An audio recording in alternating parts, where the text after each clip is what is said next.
Marcus Vance had always known his sense of humor would get him into trouble one day.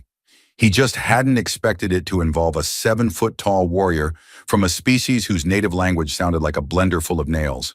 He'd been assigned to this interstellar diplomatic station. Nothing fancy, just a rotating tin can with views of the dying red giant it orbited, to hash out trade agreements and keep the peace between species who'd rather be shooting at each other. But the tension was thicker than recycled air today, and Marcus's wit had a habit of slipping out like an unlicensed AI glitch.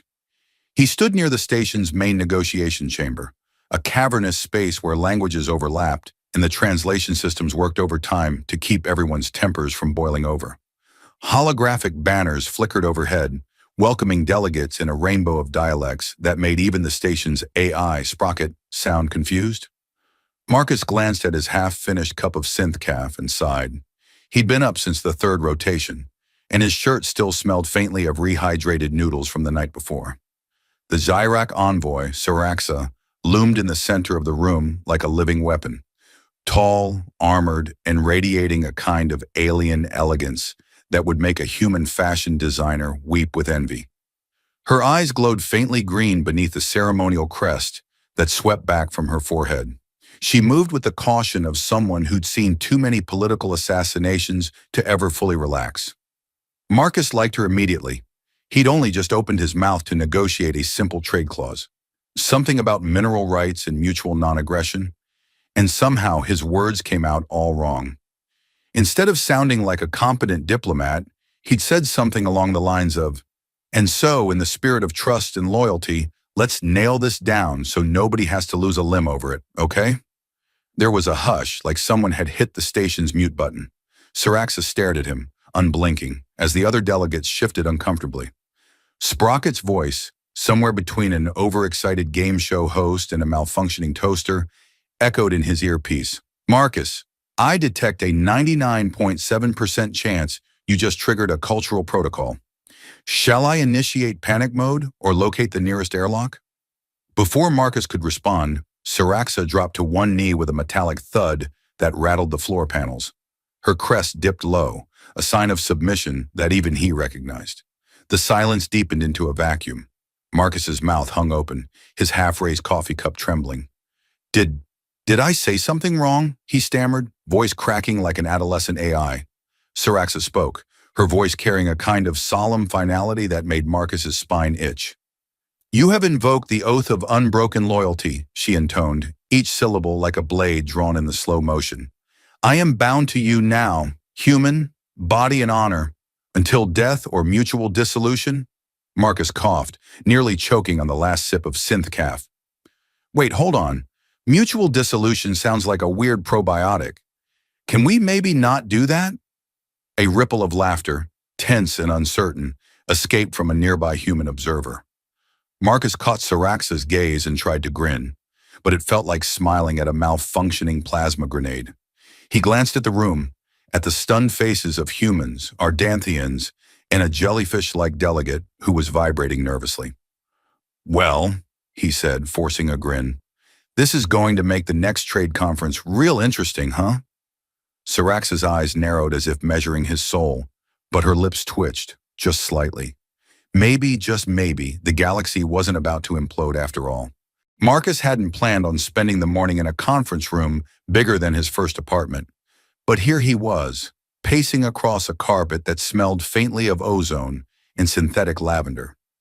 He could almost see the tension sparking between him and Saraxa, who knelt in the center of the room like a coiled spring in ceremonial armor that made him think of an angry beetle. Aides flitted in and out, their holographic notepads flickering like angry fireflies. Sprocket's voice crackled in his ear, sounding suspiciously cheerful.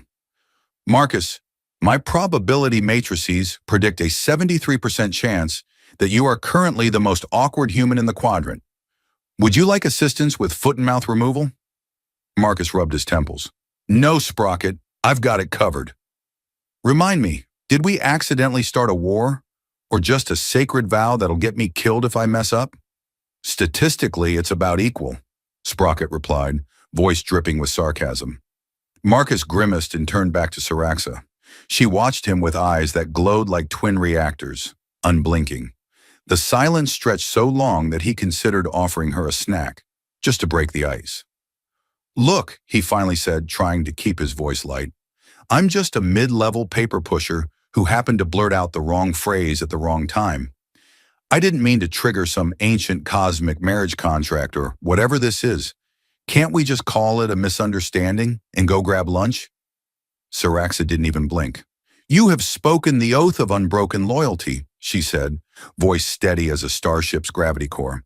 To revoke it would dishonor the ancient tenets of my people. Marcus's mind raced. Ancient tenets, sacred vows, unstoppable consequences. Why did every species in the galaxy have a tradition that sounded like the worst kind of insurance policy? I mean, what if I just said... He hesitated. What if I just said, oops, real loud? A pause. Then Saraxa's eyes narrowed as if she were recalibrating. It would not suffice, she intoned gravely. Marcus sighed and looked around the room. A human diplomat with a face like a grumpy potato shuffled his papers and gave him a look that said, I hope you like explaining this at the next staff meeting.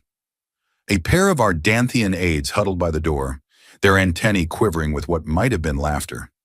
Even the jellyfish delegate, currently floating in its anti-grav bubble, pulsed pink with what Marcus guessed was either embarrassment or amusement. Sprocket's voice clicked back in, now sounding suspiciously like a carnival barker. Ladies and gentle beings, place your bets. Will the humans survive the week? Odds currently stand at 4-1. Marcus rolled his eyes. Thanks, Sprocket. That's super helpful. He turned back to Saraxa, whose expression hadn't changed. Okay, so let's assume I'm stuck with this arrangement. What exactly does it mean? Are you going to follow me to the bathroom? Stand guard while I sleep? Because I'm not sure my sleepwear is ready for a 7-foot armored knight. A flicker of movement crossed Saraxa's face. Something that might have been amusement if her species believed in such things. I am bound to protect you from all harm, she said. I will stand vigil as needed. Marcus fought the urge to laugh. Well, that's comforting. Guess I'll have to cancel my annual vacation to the lava surfing festival. Another pause and then, very faintly, Saraxa's lips twitched. Your humor is illogical, she said, but there was something softer in her tone. Marcus grinned. Thanks. That's the nicest thing anyone said to me all week. As the aides began to shuffle them toward the station's main corridor, Marcus felt a strange sense of relief. Sure, he'd accidentally bound himself to an alien warrior, but at least he'd made her smile, or whatever counted as a smile for a Zyrak. Maybe, just maybe, he could get through this without starting an interstellar incident. Sprocket's voice crackled one last time. Initiating sarcastic applause mode in 3, 2, 1, Marcus chuckled. Bring it on, Sprocket. Bring it on.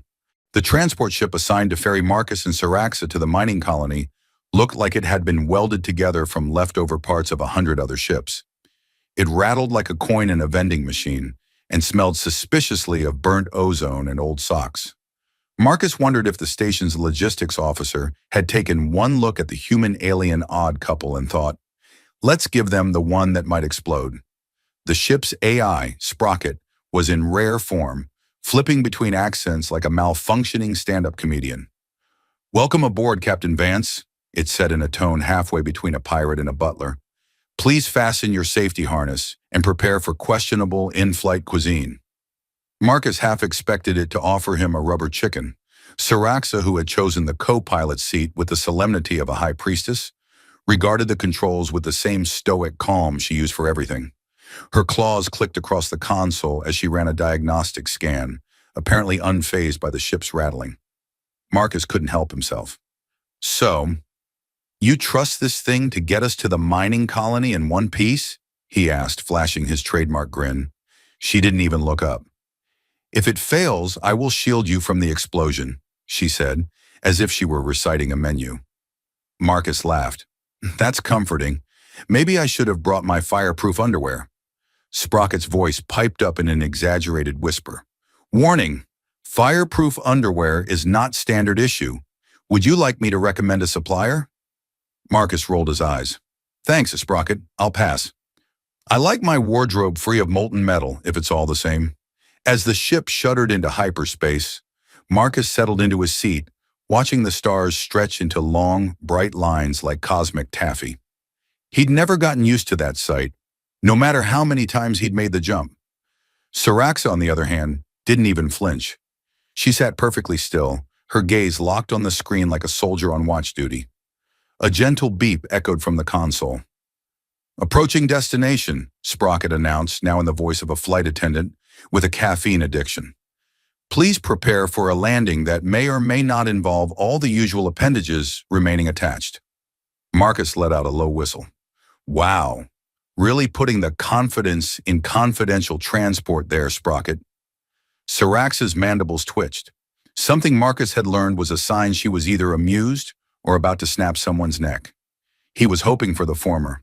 They dropped out of hyperspace with a lurch that sent Marcus's stomach into his boots. The mining colony loomed below, a tangle of metal spires and flickering lights, clinging to the surface of a dusty asteroid that looked like it had been in a bar fight. Marcus squinted at the readouts. "Mining colony, tensions high, rebel factions, and I'm the guy with the accidental bodyguard. Sounds like a dream assignment." Saraxa's voice was calm. "I will eliminate any threat to your life," she said, as if discussing the weather. Marcus blew out a breath. "Well, that's reassuring. Maybe they'll just throw me a welcome party with confetti instead." Sprocket added, "Estimated probability of confetti, 3%. Estimated probability of violent uprising, 86%. Enjoy your stay." The ship clanged against the landing platform with all the grace of a falling piano. Marcus felt the deck plates rattle under his feet as he unstrapped and tried to stand. "Nice landing," he muttered. 10 out of 10, would recommend. Saraxa rose in a single fluid motion, her armor gleaming under the flickering lights. "Stay close to me," she said, her voice low but unyielding. "I will not allow harm to come to you." Marcus grinned, despite the knot of nerves in his stomach. "Hey, I'm just here to negotiate a trade deal, not star in a horror movie. Let's see if we can get through this without you vaporizing anyone, unless they really deserve it." Sprocket's voice, now pitched like an overexcited game show host, chimed in. "Welcome to the mining colony. Let the games begin." Marcus felt like the mining colony had been built by someone who'd never actually been to a mining colony. The main street was a haphazard collection of metal platforms, flickering neon signs and suspiciously sticky walkways that clung to the bottom of his boots like a desperate X.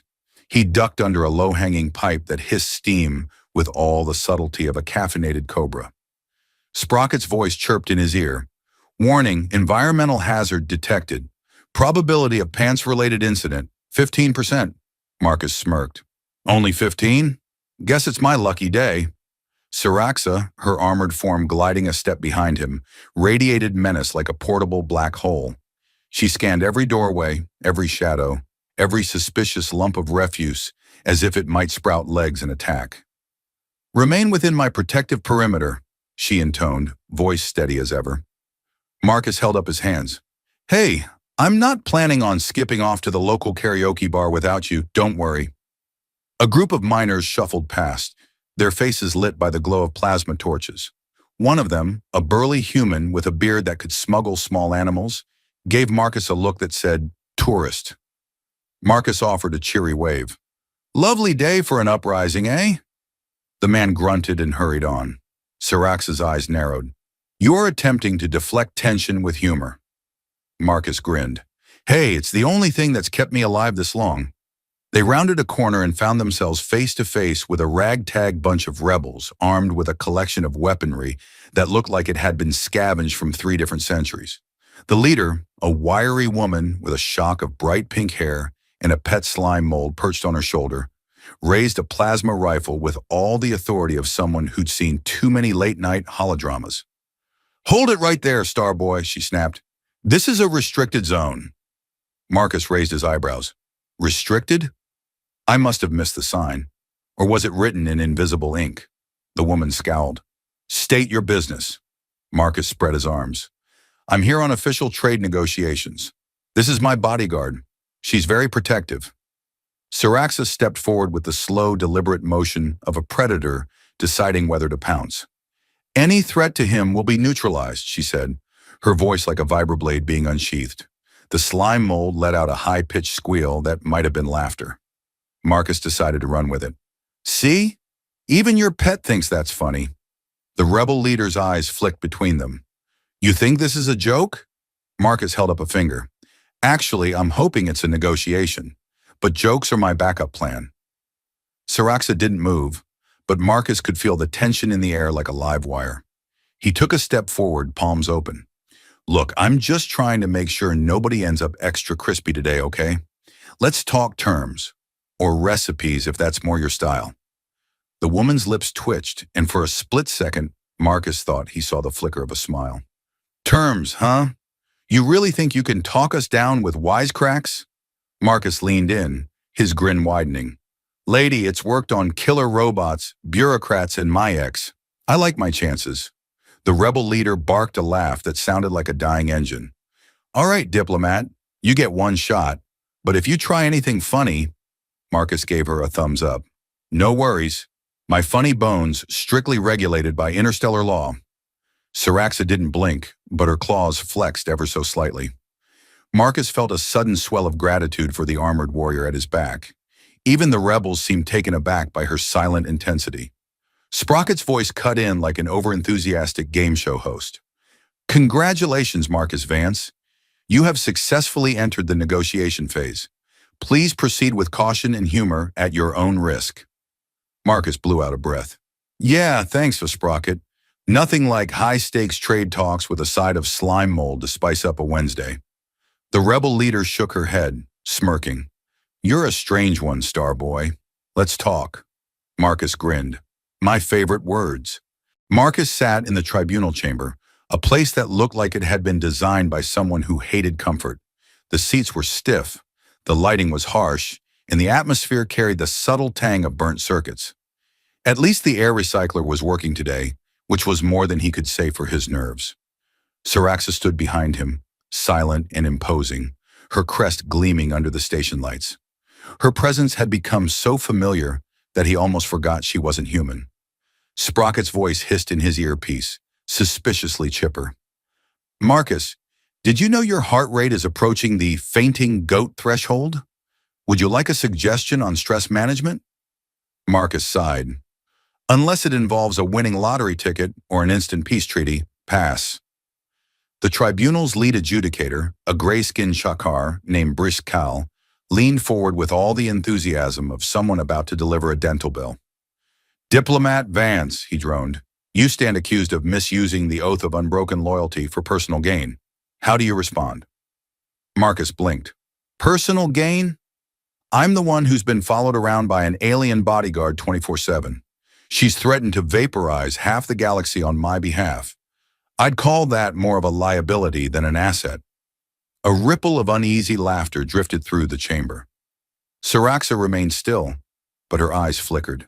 Something like pride, maybe, or at least approval. Briskal clicked his mandibles. Nonetheless, the oath was invoked due to your careless words. The question remains, did you knowingly exploit Saraxa's vow? Marcus felt a twinge in his gut, the kind that had nothing to do with station food. He stood, hands spread in the universal sign of, I come in peace, please don't vaporize me. I didn't exploit anything, he said. Yeah, I joked around, because that's what I do when things get tense. But I've learned that humor doesn't erase responsibility. Saraxa's vow wasn't something I asked for, but it taught me about loyalty, honor, and how to keep a straight face when an alien warrior swears to defend you from bathroom assassins. That last bit got a chuckle from the back rows. Saraxa stepped forward, her claws clicking on the metal floor like the world's most intimidating percussion section. Marcus Vance has honored the vow, she said, her voice steady as a starship hull. He has respected my culture and protected my dignity. The oath remains unbroken, not because he demanded it, but because he earned it. Briskal made a noise like a deflating balloon. Very well. The tribunal finds no cause to dissolve the oath. Marcus exhaled a shaky laugh. Well, that's a relief. I was worried I'd have to start wearing ceremonial armor to keep up. Saraxa inclined her head, the closest she'd ever come to smiling. I would provide training, she said, and Marcus couldn't help but grin. Sprocket's voice returned, pitched like a hollow-vid narrator at the end of a corny romance. And so, dear viewers, our hero learns that even the galaxy's weirdest alliances can become family. Please stay tuned for bloopers. Marcus rolled his eyes. Thanks, Sprocket. Always the charmer. They left the chamber together, Marcus's steps lighter than they'd been in weeks. He felt a warmth that had nothing to do with environmental controls. He'd started this journey as a diplomat with a knack for jokes and an allergy to responsibility. But somewhere between Syrax's vow and the mining colony uprising, he'd found something more. Respect, partnership, maybe even friendship. As they walked, Syraxa placed a clawed hand gently on his shoulder. I will continue to protect you, she said, but you have proven you are not helpless. Marcus grinned, a spark of mischief dancing in his eyes. Good, because I'm planning on trying karaoke tonight, and I hear that's considered a war crime in some sectors. Syrax's eyes glowed faintly. Then I shall stand ready. Together they stepped into the bustling station corridor, a human and an alien warrior, no longer bound by accident, but by choice. And in a galaxy that never failed to surprise them, that felt like the most extraordinary alliance of all.